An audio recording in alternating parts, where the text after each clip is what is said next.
Okay, so welcome to this Unbound You Masterclass, and we're going to be together for around 75 minutes today. Between 75 minutes and 90 minutes, I'm going to say. It depends. It's hopefully going to be quite an interactive experience. I want it to be more of a conversation, so we will see how it goes, but we should be finished well within the 90 minutes. So I am going to go ahead and share my screen. Let me just sure that I'm in. Okay.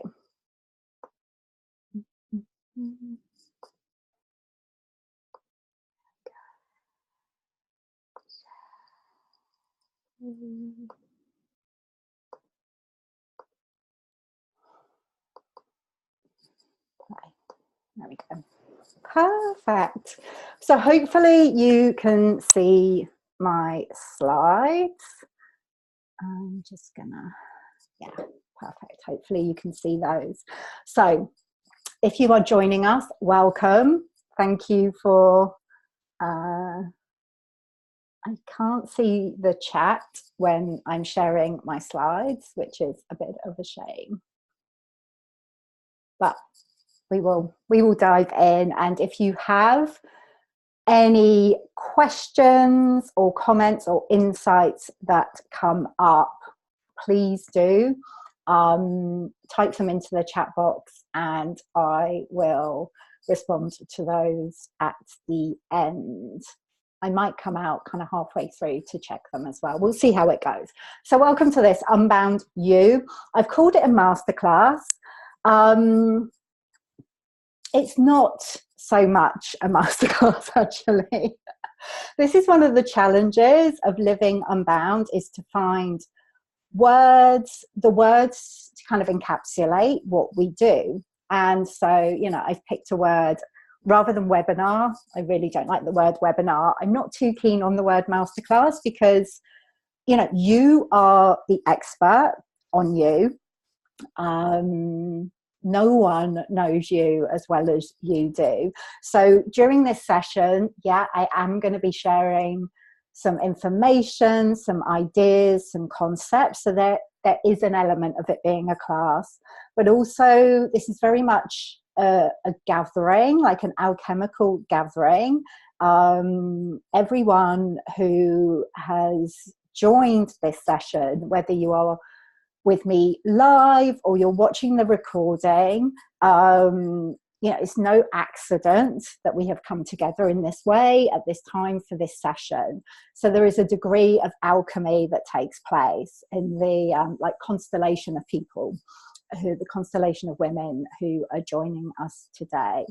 And you know, that can show up in the kind of insights, the questions that are shared, but also energetically. There's this energetic interaction that takes place whenever we come together in this way. So this is not me just kind of spouting information at you at all. I mean, I've put here that the true you. Really, it's the word that I like for it is it's more remembering you, remembering the true you, like remembering the magical, powerful, wild, multifaceted, complex, fascinating, mysterious being that you are. So, you know, what I'm going to be sharing today, what I imagine will happen is throughout this, you will have these moments of kind of deep remembering. The information that I'm sharing is not new.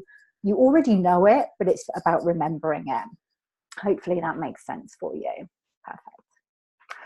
So this session is going to be helpful for you if you feel as if you've lost yourself along the way. My sense is that for most of you, you would have kind of rediscovered a lot of yourself, maybe over the last few years, 5 years, 10 years or longer. You've probably been on this journey of kind of like finding yourself is a bit of a cliche, but it's this process of kind of rediscovering ourselves, remembering ourselves. But there's still this sense that there is maybe a part of you that is lost. Perhaps you don't feel kind of fully expressed in all areas of your life. You know, maybe there are some areas where you are fine, you know, you're perfectly happy to be fully expressed, but there's other areas where you feel like you're holding back. And maybe it feels like that in all of your life. Perhaps you hold back parts of yourself that you are conscious of, or you know, maybe this is unconsciously, because deep down or on the surface, you've got this fear of being judged or criticized or called out. And yeah, maybe that's happened to you in the past. So it's kind of, you've put these kind of barriers to your true self up. Or maybe you feel that you should be, do, or have more by now. And I think really we could replace that word should, I don't like the word should, with could. Maybe you feel that you could be, do, or have more by now. What I mean by that is it kind of feels like you have this like limitless amount of potential, which you absolutely do, but there's something that's stopping you access it. So it always feels like you're on the edge of something. You're just about to make this breakthrough, and then something will come up. It feels like you're not living into your full potential. If that's the case for you, then this session is going to help. So what I'm going to be talking about, what I'm going to be sharing, are the 5 keys that will unlock the door to your own unique, unbound life. And really each of these keys are like doorways that you can go through, which will take you deeper into your own unique, unbound life.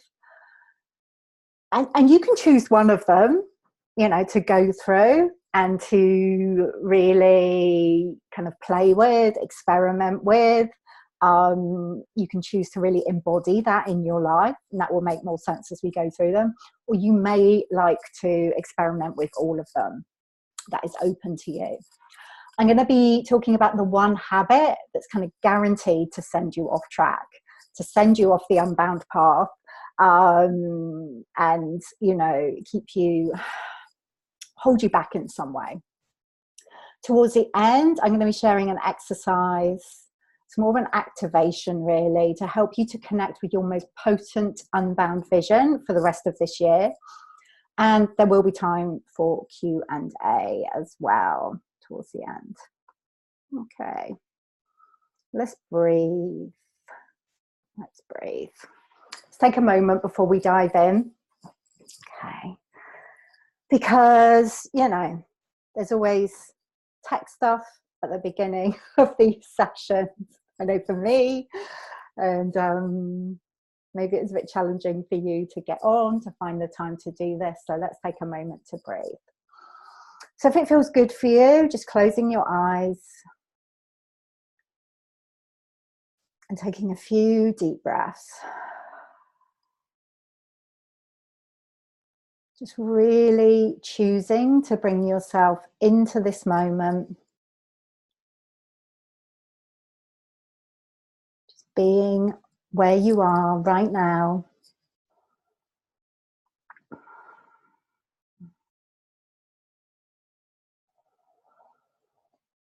And just consciously breathing right down into your belly, into your womb space, your creative center.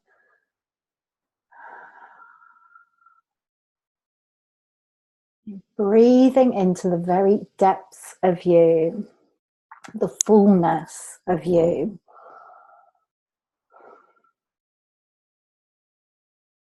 Notice how it feels to do that.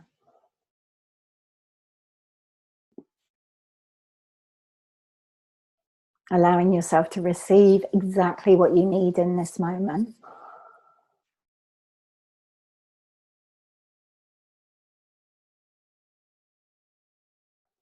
And at the same time,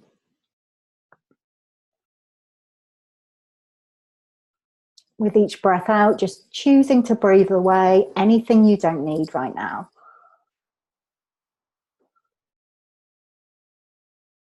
So choosing to breathe away anything that no longer serves you.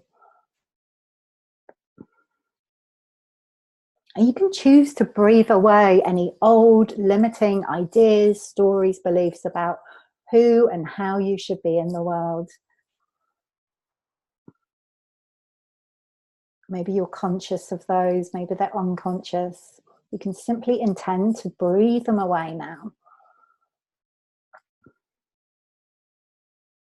And as you do that, know that you're making space.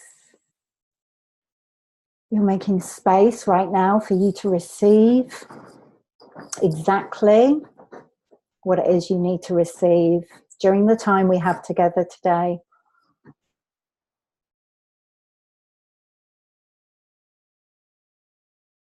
Making space for yourself. Making space for all of you. That's good. Perfect. That's perfect. Okay. Just allowing your breathing to settle, become natural. Just feeling really beautifully centered and grounded. And just maybe having a bit of a stretch. You can open your eyes. Bring your awareness back to where you are. That's good. Perfect. Okay, so what we've done there is just really open this space, open this co-created space. And like I said, whether you are here with me live or watching the recording, this is very much co-created. You know, what I'm sharing is informed by your energy, what you're bringing. And, you know, as I said, that you've really opened yourself up to receive whatever it is you need to receive from this session. It may just be one sentence, one word, something that really lands with you, that's going to help you to open up and live in a more fully expressed way, to connect more deeply with your unbound self. So I'm excited to see what's going to emerge during this session. As I am speaking to you now, there is this kind of massive snowstorm happening where I am in Rochester in upstate New York. So if you hear my window kind of banging, I don't know if you can hear it, but that's what it is. Okay, my loves, let's dive in. So before I move on to talking about the 5 keys that are going to unlock the door to your unbound life. Oh my goodness, that's a lot of pictures of me. That's a lot of Nick there on the screen. I just wanted to introduce myself briefly. Some of you know me already, know me quite well. Some of you will be new to me. So I'm Nicola Humber. And the photos you can see there, they don't fully represent my journey by any means, but they give you a sense of it. So the photo you can see on the left-hand side, where I've got the dark hair, that is me back in about 2006, 2007, maybe. I was in my mid-30s, living in Southampton in the UK. At the time, I worked for a firm of financial advisors. I was a financial planner, financial advisor, working in a corporate environment, 9 to 5.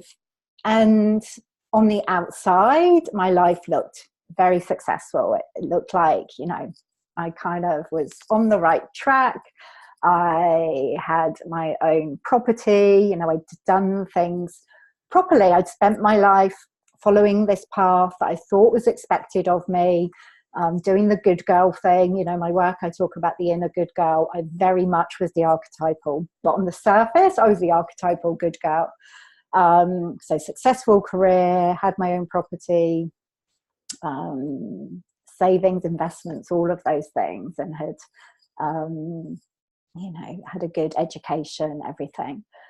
So on the surface, from the outside, like I said, it looked like I had a successful life, a good life. But inside, at that time, I was very much struggling. I really knew that I did not want to be doing the work that I was doing. I didn't want to be working in finance. I did not want to be in an office all day, every day. I had had kind of a couple of really destructive, quite toxic relationships over the past few years before then. Yeah, my personal life was quite chaotic, I would say. And I was in this kind of inner state of inner turmoil, which you can't see from that photo at all. You know, got the happy face on. But I remember, I think that time, you know, the evening that photo was taken, there was so much going on for me under the surface. So that was when I was in my mid-30s, and I was in this place of not knowing what I wanted to do with my life, but this sense, you know, that I was talking about earlier, where I kind of felt like there was more for me, but I had no clue what that was. And it was probably kind of a couple of years after that photo was taken, where I continued to experience this turmoil and questioning in the meantime, had really had to sit in that place of unknowing for a while, when and a couple of years later, I intuitively, kind of instinctively made this decision to retrain as a hypnotherapist and a coach. It was around the time of the financial crisis in 2008. So the world was very chaotic, which reflected my inner turmoil. And yeah, I got this intuitive, instinctive hit to pursue a career in hypnotherapy and coaching. Completely different to what I've been doing. I am so grateful to my younger self for making that courageous decision, because she really had no clue where it would lead. And at the time, I thought it would be relatively straightforward. I would retrain as a hypnotherapist, a coach. I would set up my practice, and that would be it. End of the big changes. The truth is, that was the beginning. It wasn't really the beginning, but it was the beginning of the obvious part of my Unbound journey. You know, a lot had been going on under the surface up until that point. But since that point, you know, 10 or so years ago, my life has completely changed. And I know it's a bit of a cliche to kind of talk about kind of this, my life's completely transformed, but it has, you know, since that time.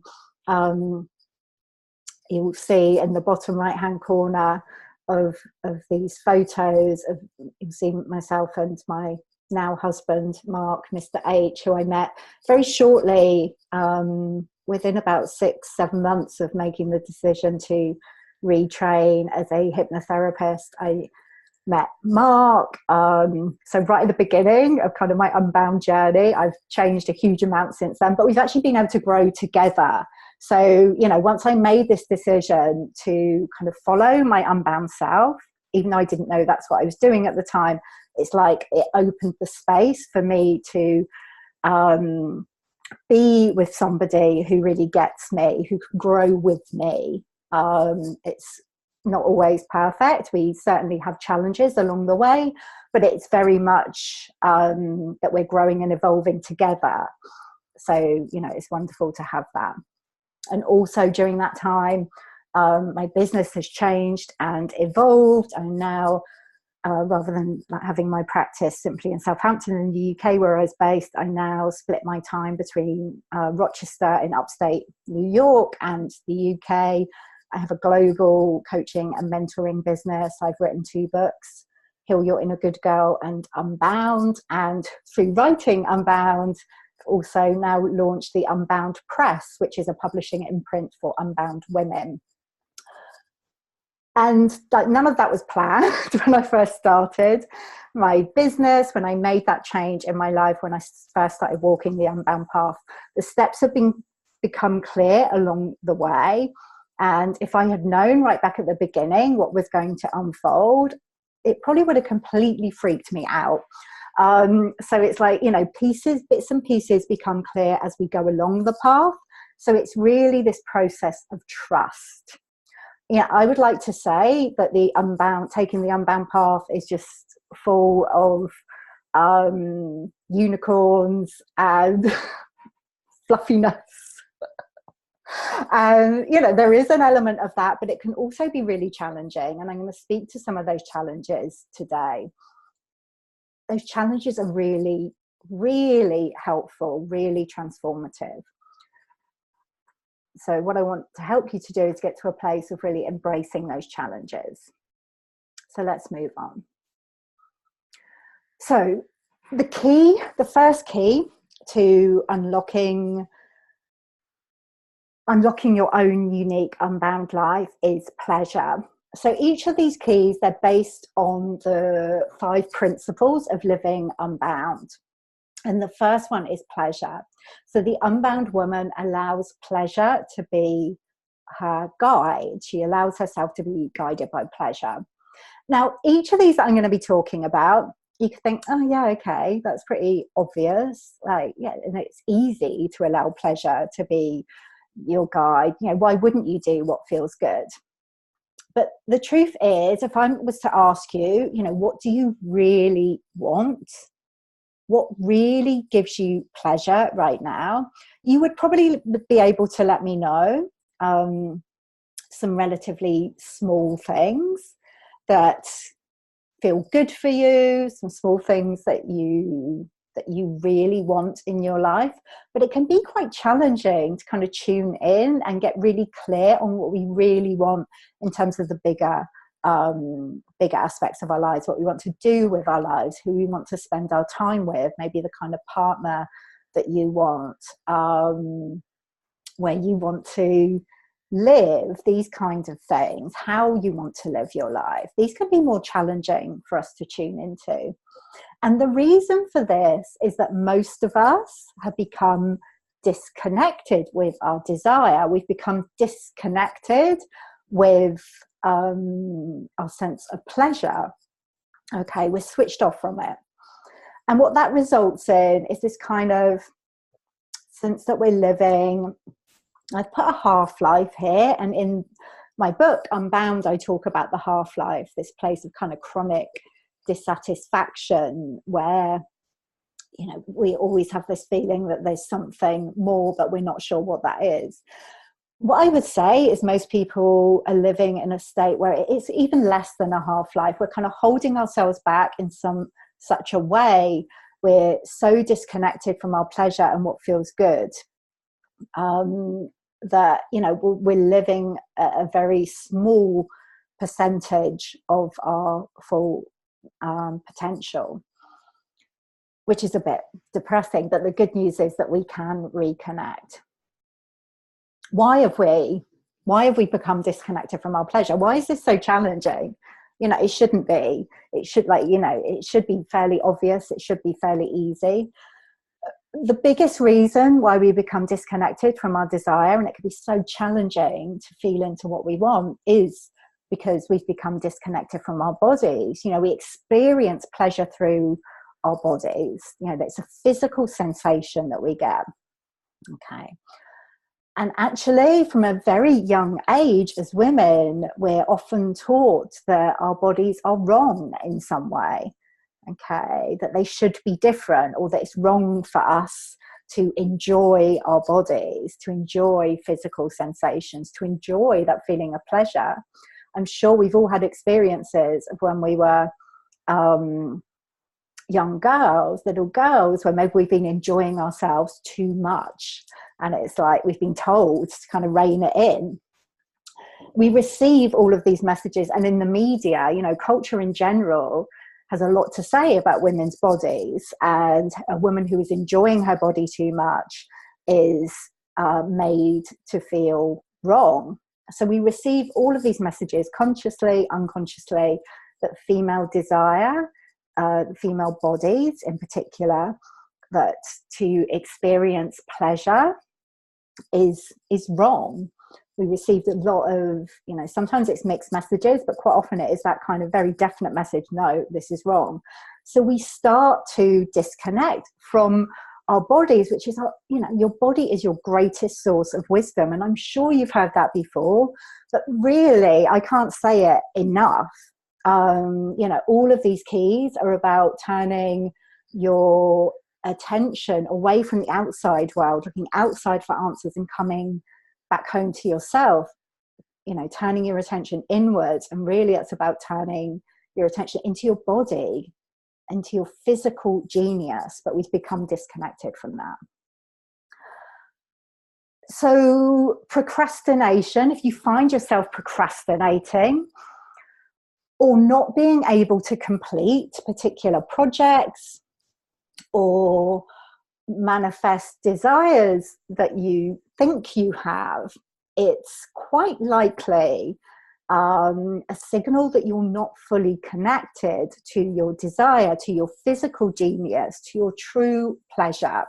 It's quite likely that you've been operating from head level. And if that's the case, then, that's no surprise, because it's what we're taught to do. So this, allowing pleasure to be your guide is really about coming back into your body. And this really is a practice. There are so many ways we can distract ourselves, disconnect ourselves from our bodies. This kind of endless need to be online, to be on our phones, overworking. That's one way that we disconnect ourselves. Overeating, drinking, watching kind of TV for hours on end. Like, there's no judgment here at all, but it's about being really conscious about how you spend your time and how you choose to connect with yourself and your pleasure. So this isn't something that you just decide, oh, okay, I'm going to allow pleasure to be my guide, and you just do it. This is a practice. It happens over a period of time, and there will be times when you disconnect and go back up into your head. I do it all the time, but it's about kind of catching yourself when you're doing that and reminding yourself to come back into your body. And this really takes bravery, and this is another reason I think why we can get disconnected from our pleasure, because sometimes our pleasure wants to lead us in unexpected directions, or it can be really inconvenient. It's like, no, but I've spent so much time building this up, whatever it is, or I've spent so much time in this relationship, and now my pleasure wants to take me over here in this completely different direction. It can be really disruptive. And so it takes courage to really acknowledge and to follow your pleasure. So, this is definitely something to experiment with, to start asking the question, what would feel really good for me right now? And you can start off with quite small things, which will help you to kind of get that awareness around, bigger areas of your life where perhaps you want to make changes. It's always about coming back into your body and tuning into, okay, what would feel good for me right now? It's a really simple question that you can ask. Okay, let's move on. I could talk about each of these all day, but I'm aware of time. So key number 2 is cycles. Okay, so the Unbound woman harnesses the power of her cyclical nature. We are all cyclical beings. And, I'm thinking as I'm talking about this, you may well have heard me talk about each of these keys before. But each time we receive something new, like all of these, I've talked about how pleasure is a practice. All of these are a practice, they're a process. So even if you think, yeah, I know this, it's about, okay, and what else do I need to know? What else do I need to remember about this right now? So in order to move more deeply into your unbound life, you want to know and allow the many cycles of your life. So your own personal menstrual cycle, if you have one. You also want to be aware of the cycle of the moon cycle. When we're in new moon, A dark moon, full moon, when the moon is kind of waxing in the sky, when it's waning. You want to have this awareness of the seasons. So right now, as we're doing this session, we're in the northern hemisphere. We're kind of in the depths of winter in January. Actually, it's not the depths. So, we're coming into it's in bulk at the end of this week, but still, and when I look outside, it's very obviously winter. So we feel very differently at that time of year. And also the cycle of your life, where you are in the cycle of your life. What stage of your life are you in? It's about knowing this and honoring it. And this is unique to you. How you relate to the different cycles of your life, how you feel in each of the in relation to each of the cycles of your life will be unique to you. There are some general themes. So kind of at full moon, maybe we're likely to feel more energized, more outward looking. When you're ovulating, you're maybe more likely to want to be kind of out socializing, more outward facing. Whereas at new moon, dark moon, when you are menstruating, then you're likely to be more internal, kind of wanting to retreat and come inwards. They're general things. In the same winter, we're more likely to kind of want to be indoors, maybe doing more inner work than being outside and being external. But it is very unique. It's very unique to you. So this is about paying attention to how you relate to the different cycles of your life. And it's about harnessing the power of them rather than denying them. And the reason I say that is we're kind of taught, we're conditioned to deny our cyclical nature. We're taught to do things in this very linear, step-by-step way. We're taught that that's how things happen and that we should feel the same all the time. And if we don't, there's something wrong with us. And, I know I've absolutely experienced that. The whole concept of having to work 9 to 5 days a week is just, that doesn't fit with our cyclical nature. We have times when we feel more active, and we have times when we feel that we need to rest more. And most of the kind of structures around us, kind of work, education, they don't allow for our cyclical nature. They allow for these ebbs and flows. I just want to speak a little bit to how this speaks to consistency, because we are kind of taught that we should feel consistent all the time. We should have consistent energy levels. We should feel consistent emotionally. And consistency is, it is important when it comes to creating what we like, what we want in our lives. It is important to be consistent. But we also want to take into account the ebbs and flows in our energy that happen because of our cyclical nature. So what I kind of recommend, what I encourage, what I suggest is for you to give yourself permission to be inconsistently consistent or consistently inconsistent.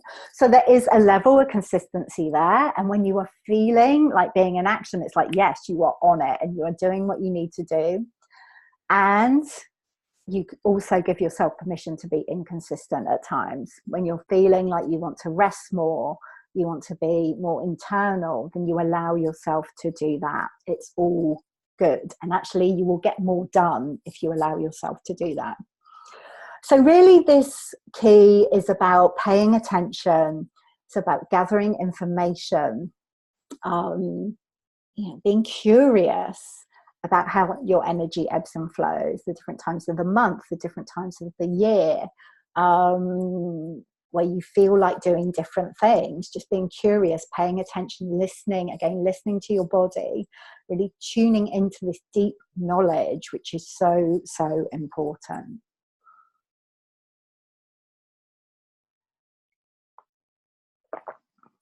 Okay. So key number 3.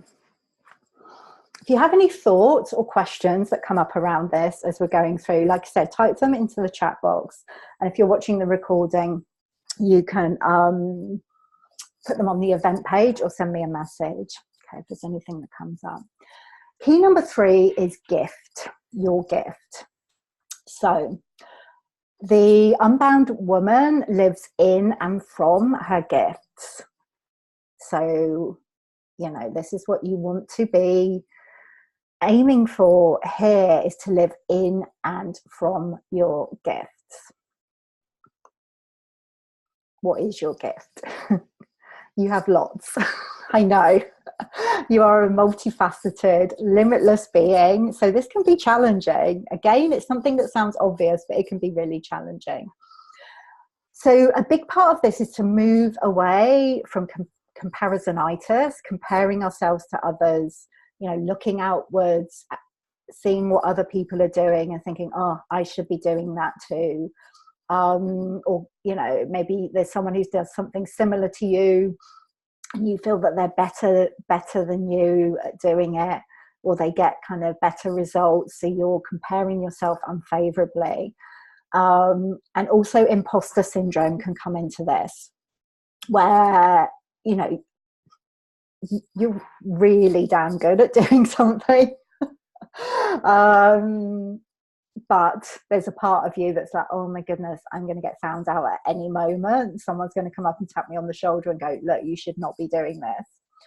And, you know, this comes up. I work with a lot of women who write books, and this can really come up when it comes to, you know, claiming or owning that you are an author.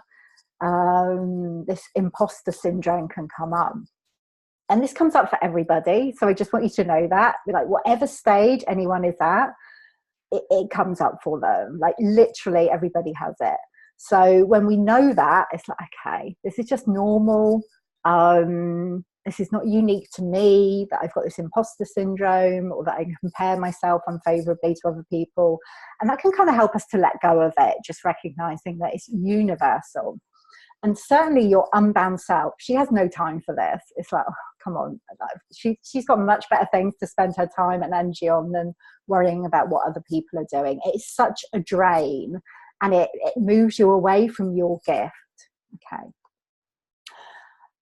Just because you can do something, okay, doesn't mean you should. So when I started talking about gifts, I mentioned that, you know, you are multifaceted. You have lots of different skills, you have lots of different experience, you have lots of different expertise. You know a lot. And there's a lot of things you could do. There's a lot of things you can do. Just because you can do all the things doesn't mean that you should. And there can be this temptation to think, okay, I'm good at this, so I'm going to do it. Yeah, this is what I should do.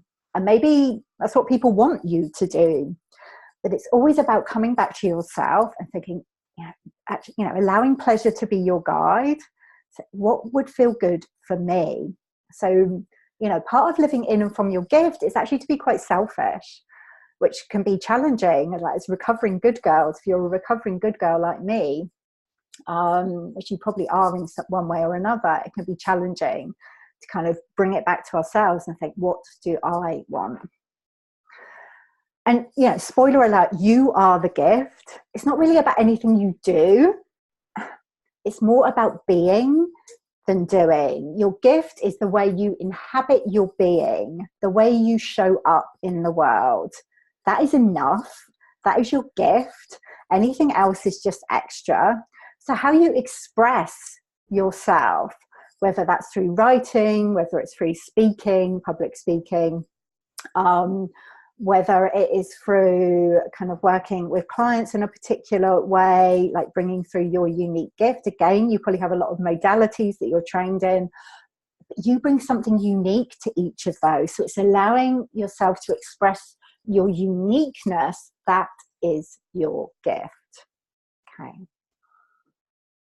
Again, there's a lot I could say about this.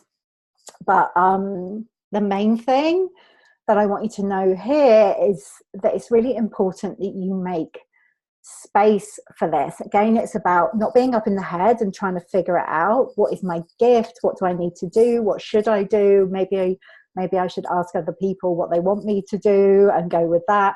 No, it's about making space, like being brave enough to allow some space for yourself, because the difference between what is your gift and what isn't, you know, what is kind of in your pleasure zone and what isn't, what is fully aligned and what isn't, that can be very subtle. So we want to have space, we want to give ourselves time and space so that we can really tune in to the subtleties of that. Again, it's a process, and we'll learn. You'll know if something's not your gift. It just will feel off in some way. It'll be hard to get going. Whereas when you're in your gift zone, it's like, okay, everything opens up. So key number 4 is shadow. The alchemy of shadow integration. So what I'm talking about here is having a commitment. And again, all of these are really courageous commitments. They're, you know, I spoke about these keys at the beginning, like doorways you can go through. You have to be quite brave to open these doorways. Like even the ones that sound quite nice, like gift and pleasure, it's like, yeah, I want to go through those doors. But because we've been kind of taught to do things in a particular way, it can still be very challenging to go through those doors. And shadow can be ultra challenging to go through. And it's a commitment to bringing what's unconscious into the light. So anything about yourself and your experience that you've pushed away, that you've repressed, that you've hidden, that you've forgotten, any parts of you that you have been told or taught or thought were wrong or unacceptable. It's about bringing all of that into the light. Okay, really claiming, owning, celebrating all of it. So yes, this can feel extremely challenging. So accepting, allowing, celebrating it all. And, you know, something I speak about in my work here, I talk about it in the book, Unbound, is the bound self. You know, there is, obviously I talk about the unbound self, the part that expresses all of you in your fullness, in your magnificence.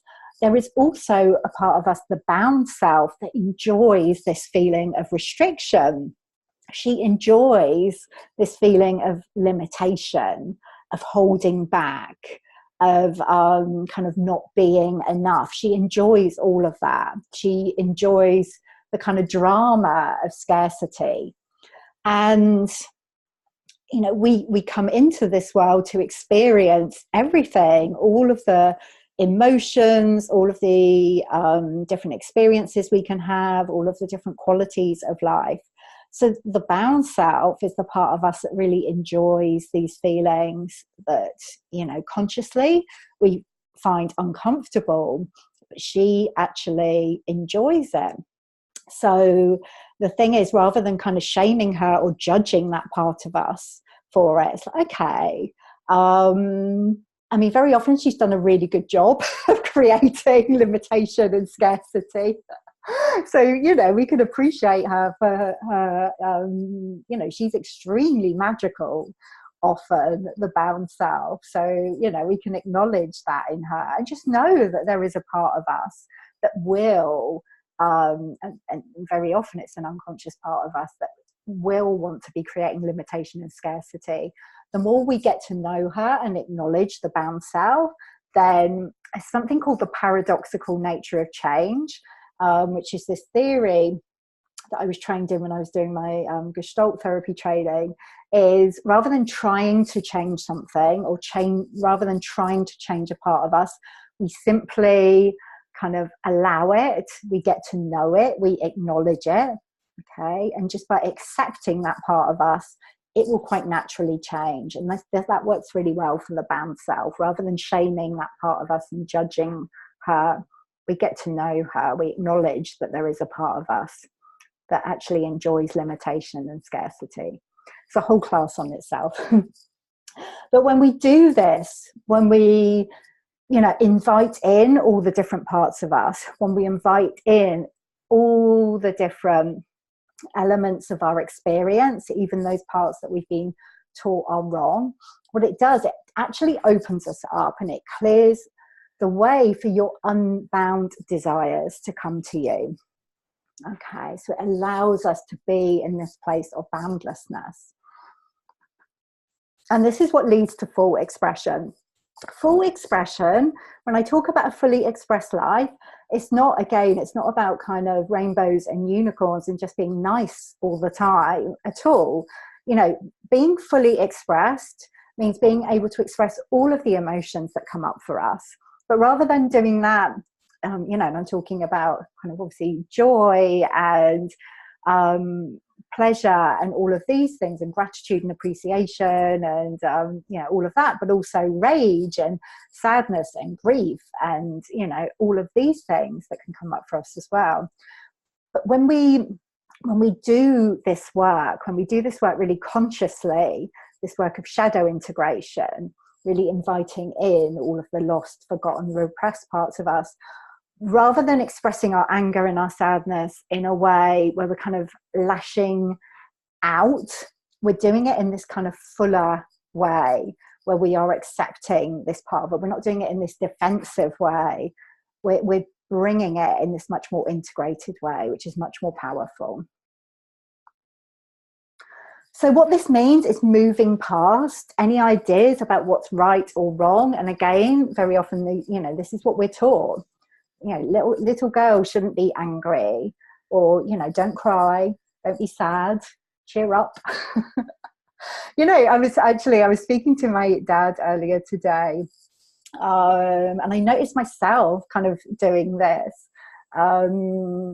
He was like, my mum and my sister are on holiday at the moment. I was speaking to my dad, and he's at home on his own, and he was just like, oh, you know, it's a bit lonely. And I found myself thinking, like, trying to kind of cheer him up, and it's like, well, no, just allow him to be lonely. It's fine, it's natural, of course he would be. So, you know, this is about noticing how we are in relation to ourselves, but also noticing how we are in relation to the people around us, not being in that place of judgment or trying to make someone different, trying to make ourselves different. This is what allows us to kind of really operate in this place of high potency, because it's really draining to our energies when we're trying to hold back parts of us or push down parts of us. It's like, oh, I don't want to show that part. It takes a huge amount of energy.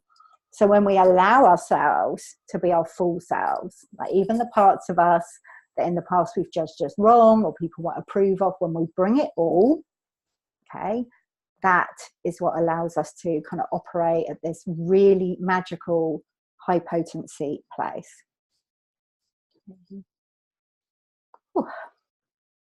Let's move on to key number 5, which is support and sisterhood. The unbound woman thrives in sisterhood. So the unbound path is best walked in community. You know, for the longest time, I kind of tried to do this on my own.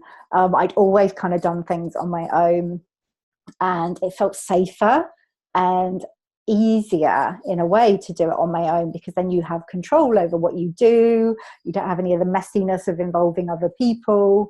But you know, as I've been speaking about, the unbound path is one of challenge. And to have people around you who get you, who have got your back, who are experiencing similar challenges to you, who are able to see you as you truly are. They're able to hold you in a place where you can bring your full self. That is incredibly powerful. Because, you know, this is a heroine's journey. I often say this with these challenges that we're speaking about. And at times, and clients quite often say this to me, like, it feels like you're going crazy. It's like there's all of this stuff coming up. Maybe you're completely experiencing this realignment of who you are, who you thought you were in the world, what you thought you wanted. You know, it can feel very chaotic and messy at times.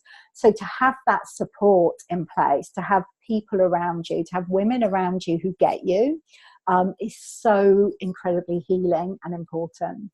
It's that process that happens when we come together in community you know, where we get to witness others. We witness ourselves through witnessing other people. We experience this process of recognition, of remembering, of deep remembering. You know, somebody else will say something that's like, oh, yes, that's true for me. I remember that about myself. I remember that about my experience. It's so incredibly powerful.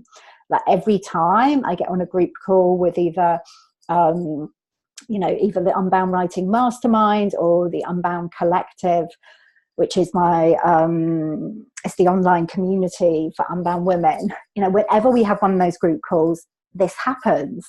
Someone will say something and you almost kind of see this almost sigh of relief in the others. It's like, yes, they recognize that, you know, something that is true for them as well. They remember a part of themselves, kind of makes a part of their experience that maybe they thought was wrong. It makes it okay because we have this kind of sense of community. There can be resistance to this. And you know I certainly experience resistance to coming together in community and connecting with others, particularly connecting with other women. For a long time, in a way, it didn't feel safe. And again, it's because, you know, I speak about this more in the book, Unbound, but there are a lot of things that we're taught about other women, that other women can be out to get us, that other women are bitchy. Maybe we've had those experiences in our past, you know, at school or in workplaces or, you know, other situations where we've experienced uncomfortable situations with other women. So yes, there can be resistance, and it can be challenging as well when we come together in community with other women, when we come together in circle with other women. You know, it's not going to be all fluffy and light and nice all the time. But if we can be in a really potent space where we make, you know, where we allow all of ourselves and all of each other to come into that space, in the spirit of openness and support, then we can heal like anything that triggers us, any kind of these issues that come up, any of these kind of uncomfortable maybe conflict. We can heal that in the space when we make it really intentional. Like it's like the only way out is through. The only way to move through the resistance and kind of heal these old stories, these old wounds that we have around sisterhood, are actually to come together in sisterhood. There's real alchemy that happens in community. There's alchemy that happens in sisterhood. We become more of ourselves when we allow ourselves to come together with somebody else, and it can feel so beautifully supportive as well. Okay, I'm just going to check the time. Perfect. And that sense that you're not alone is really incredibly powerful as well. So I'm going to talk briefly about this. It's the one habit that will drive you off the unbound path. And this is something I see over and over again. It's something that I've experienced over and over again. And it is that kind of habitual need to really push and strive and to make things happen. Okay, which again is something we're taught to do. We're taught that if we want something, we really got to make it happen. You've got to work really hard. You've got to be there taking action 24/7. No. If you want to walk the unbound path, if you want to move more deeply into your unbound life, then you need to build a tolerance for being in the void. And what I mean by that is this place of unknowing, this kind of in-between place where it's like, I'm not sure what's next, rather than kind of pushing and trying to know, you allow yourself to be in the unknowing. Because this is the space that allows insights, awarenesses to bubble to the surface. When we're constantly doing, when we're constantly looking ahead, when we're constantly trying to make it happen, we don't leave enough space for the magic to happen. You need to leave, the magic happens in between.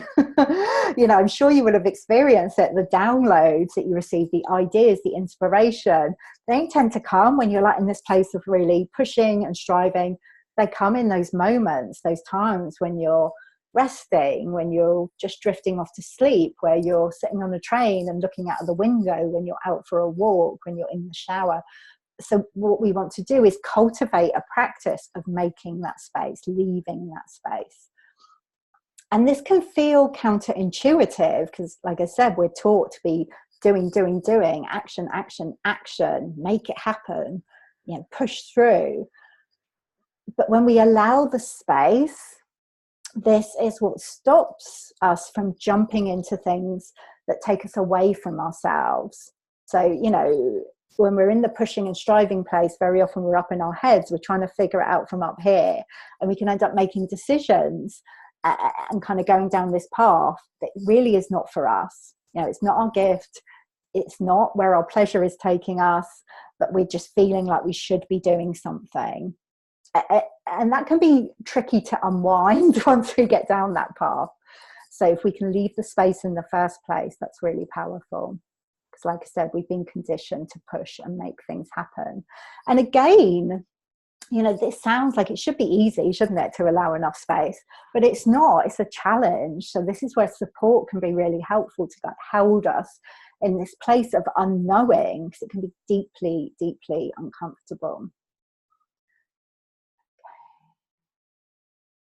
So I'd be interested to hear your thoughts or questions about any of those areas that I've shared. I'm just going to move into a brief invitation for you, because I feel like we're opening up a lot here. And I know, you know, at least some of you are here, will have done some of this work already, will have heard me talk about some of these things. Maybe some of you are working with me already in one way or another, which is fantastic, or have worked with me in one way or another. But I wanted to give you a way to kind of experiment and explore some of the things that we've talked about in a supportive container. So I'd like to invite you to become a member of, to join the Unbound Collective. So the Unbound Collective is it's a very magical space, a magical online community for unbound women like you.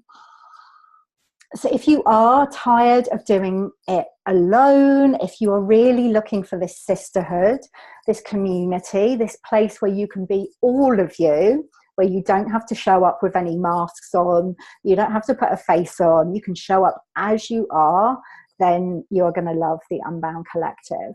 Because when we come together, we become more.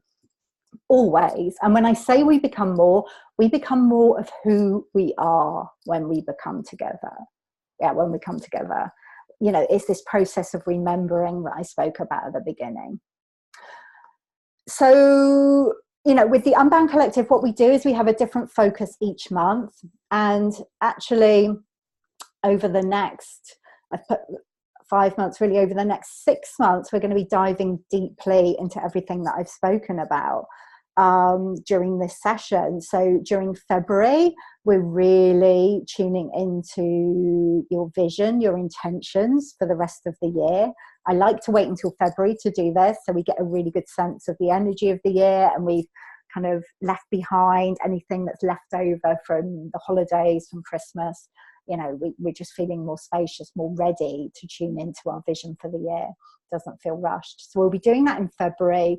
And then from March, we go into this 5-month process where each month we will be focusing on one of the keys, one of the principles, one of these doorways that I've spoken about during this session. So it's really an opportunity to anchor into these 5 principles of living unbound. And we will be kind of exploring them, experimenting with them. It's a very kind of active process. Rather than me talking about them, I give you kind of, I'm trying to think of the words, assignments to do when you go out into the world and you experiment with these different principles of pleasure, gift, cycles, sisterhood, and shadow. So in the Unbound Collective, we have monthly group calls, okay, where we come together. You get access to Unbound resources in the members area and a Facebook community, which is a very, very special space. So you can pay monthly, which is $44 per month, or annually, which is $440. If you go for the annual option, you receive a complimentary one-to-one Unbound visioning session with me. So we'll really tune into your specific vision for the rest of the year during that. I'll connect you more deeply with your unbound self. The reason I'm mentioning this now is that the price is increasing on February the 1st. Okay, so the Unbound Collective has been running for just under a year, and this will be our first price change.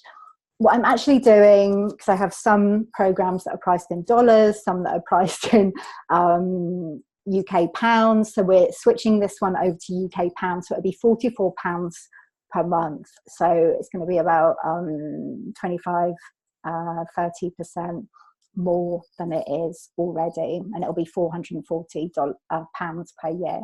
So the price increases on February the 1st, and right now when you join, you get my Live Your Gift program as a bonus. That's included as a bonus. You get some other bonuses as well, but we're actually removing the Live Your Gift bonus from February the 1st as well. So if you want to get access to that, it's a 5-week program. It's very, very powerful. Then I encourage you to jump in now. If you've got any questions about that, let me know. You can find all the details at nicolahumbert.com, unbound-collective. Yeah, I'm going to leave that there. I'll share the details below this video afterwards, the links that you can see. I'm going to stop sharing there because I just want to see.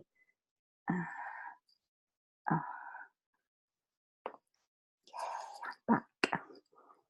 You, my love. So has anyone got any questions before we go into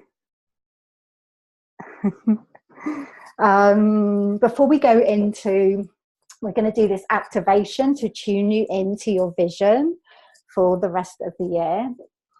I always look really rosy cheeked after these things because it's quite hot where I am. So if you've got any questions, insights, type it into the chat box.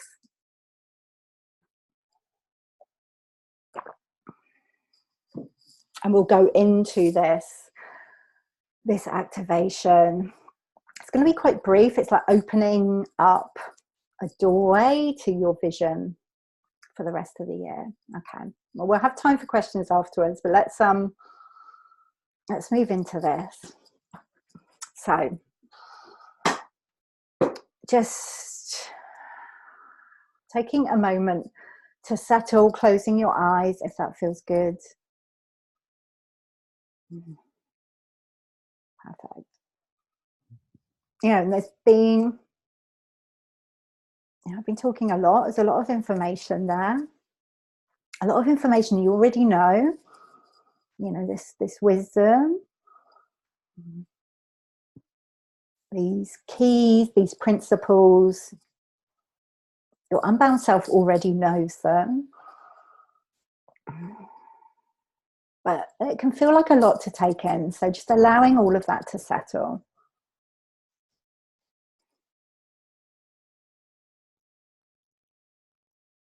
That's good. You might want to take 3 or 4 deep breaths. Really coming into your body.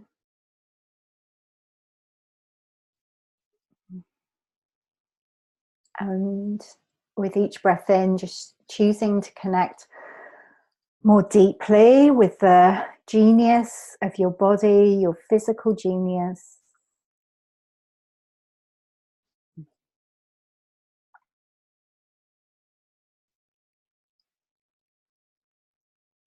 And turning your attention away from the outside world.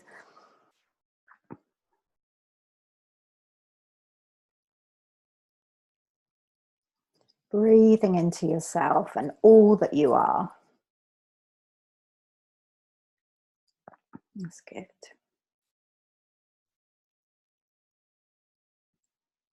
And as you allow your breathing to settle, become natural,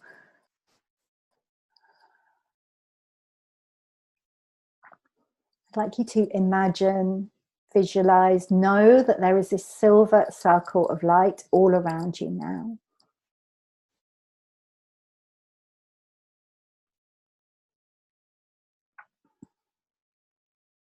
Just imagining, visualizing, knowing that this silver circle of light is all around you, surrounding you. And that this silver light is a light of healing and transformation.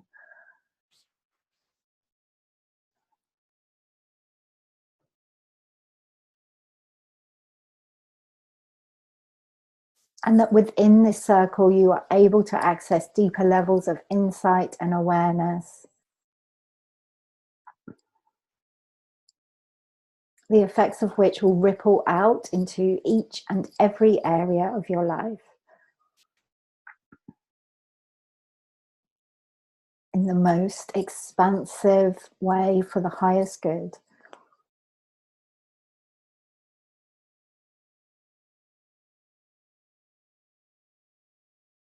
Just noticing how it feels to be held within this healing circle of light and transformation. And knowing there is space for all of you within this circle.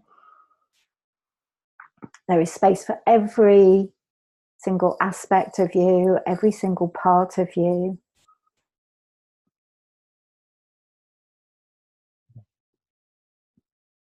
Which will help you to connect with your fullest, most unbound vision for your life over the next 11 months and beyond.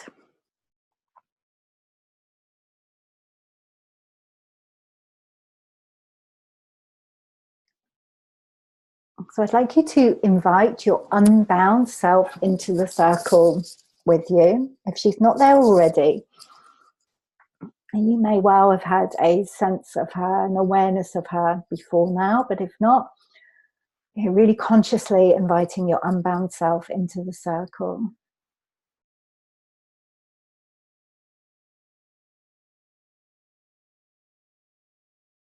And noticing how it feels to be in her presence.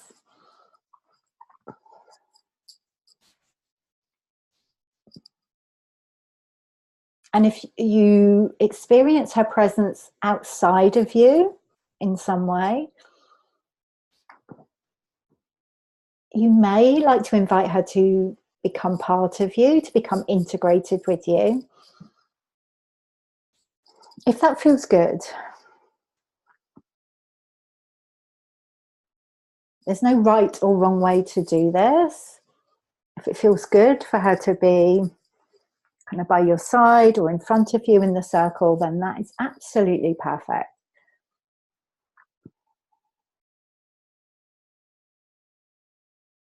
But as she is there with you, or within you, you have this experience of your boundless nature. You have a felt sense of your limitless potential.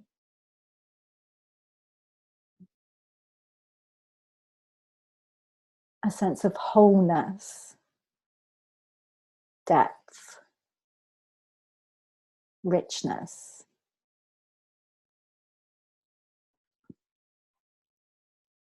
And from that place, I want you to invite your unbound self to connect you with your vision for the rest of this year, 2019.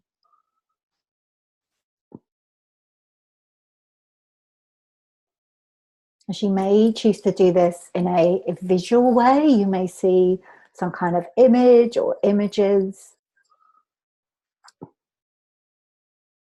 You may have a felt sense of your vision. of what you want to create, what you are creating, what you will create. Or maybe some certain words.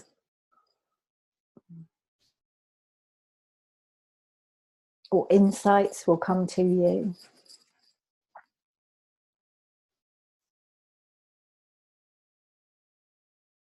Just asking the questions now. How do I want to feel this year?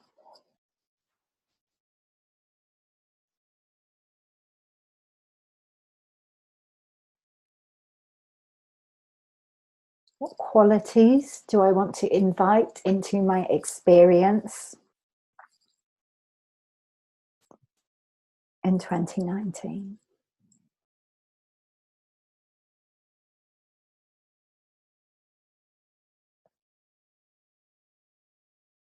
What do I want to create this year?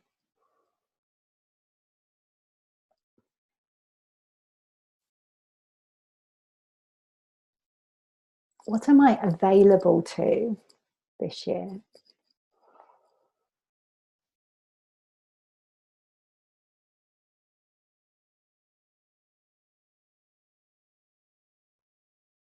What am I not available to this year?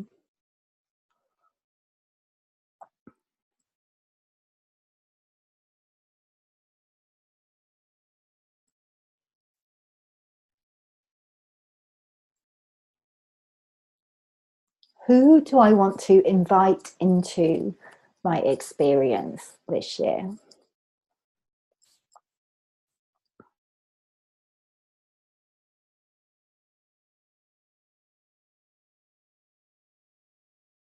What do I want to let go of this year?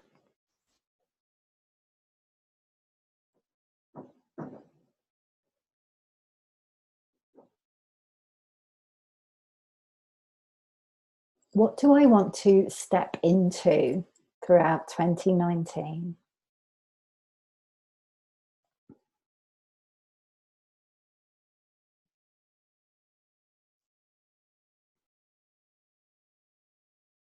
What am I ready for?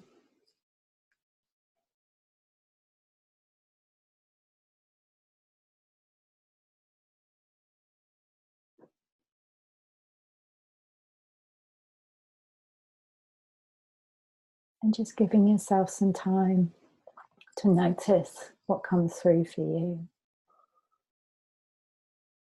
There will be a recording of this, so if you need to come back to it, you absolutely can.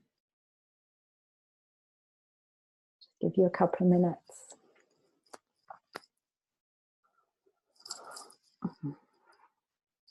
Just to connect.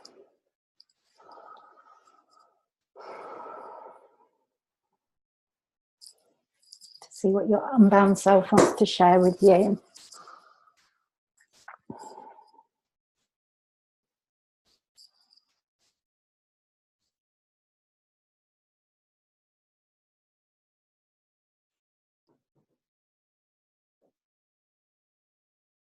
Perfect.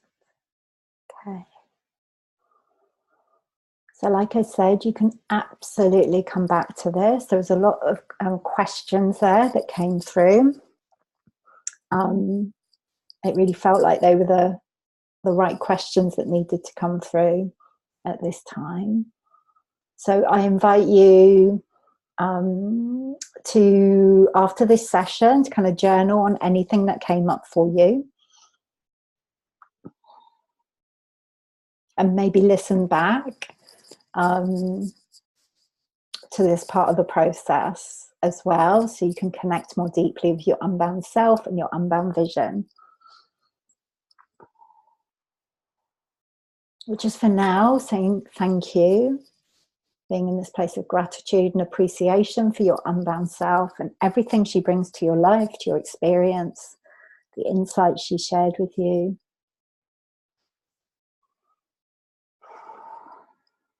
Knowing she is always there for you. That's good. And just And bring some movement back into your body, opening your eyes.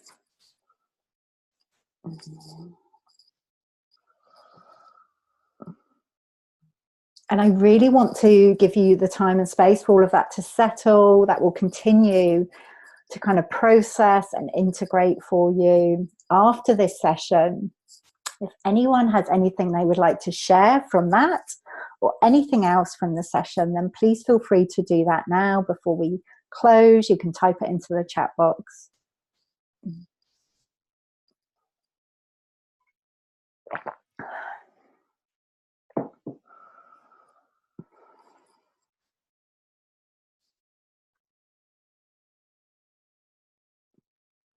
And if you are watching the recording of this, again, please feel free to share what's come up for you from this session, to post any questions that you have, any insights, any challenges. Okay.